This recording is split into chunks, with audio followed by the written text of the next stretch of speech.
خوش اومدین به ویدیو جدید دیگه. دوستان امروز اومدیم با آموزش زدن ستای برزیلی و یوتیوبری با مثلا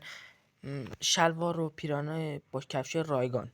نه مثلا اونطور جمی سایتی و اینو ست برزیلی خوب بزنیم. امروز اومدیم نگاه دوستان ستای برزیلی که من ویدیوهای دیدم مثلا از شلوار گشاد استفاده میکنم، مثل این شلوار، اینو از شلوار گشاد برای مثلا ست برزیلی استفاده میکنم. مثلا یه ست برزیلی مثلا بزنم که مثلا خودم پای گوشی میزنم، مثلا صبر کن ست برزیلی، صبر کن یه لحظه، یه پیراهن اینجا هست اون انتخاب کنم، مثلا این، مثلا مو هم این، مثلا الان یه ست برزیلی خوب که مثلا استفاده خوب میده. مثلا دیگه ست برزیلی مثلا صبر کن، مثلا از شلوار گلگوشه صبر کن، شلوار شواز کنم، یه شلوار خوب بزنم، شلوار، یه شلوار سبز اگه اونو داشته باشم صبر کن، چون این داخل چند تا ویدیو دیدم که برزیلی از اون استفاده میکنن، مثلا از این هم استفاده زیاد میکنن، از این شلوار، مثلا این شلواره خوب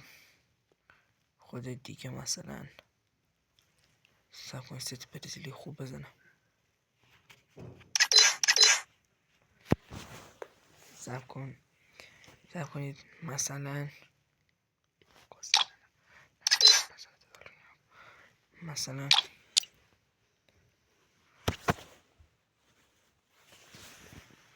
این یه ست برزیلی، حالا نتم ضعیفه یکم اینجا نشون تو، این هم یه ست برزیلی، مثلا ستایی که است پلی میدن مثلا واسید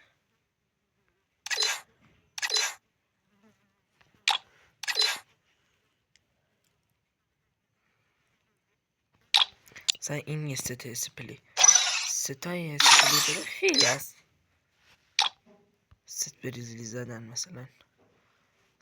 بس کنید ستای برزیلی عکس ست ساده استفاده میکنن، نه مثلا از ستایی که مثلا مثل این، مثل اینا که مثلا از خفاش در میشه اینا نورانی هسته، از این استفاده نمیکنن، مثلا مثل انیمه این استفاده نمیکنن. خب مثلا از اینا استفاده نمیکنن، از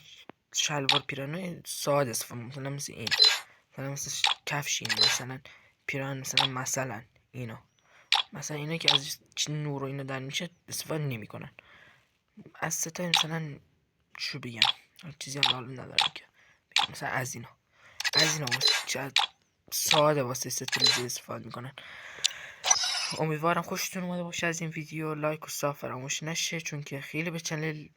انرژی میده. خداحافظ تا ویدیو بعد.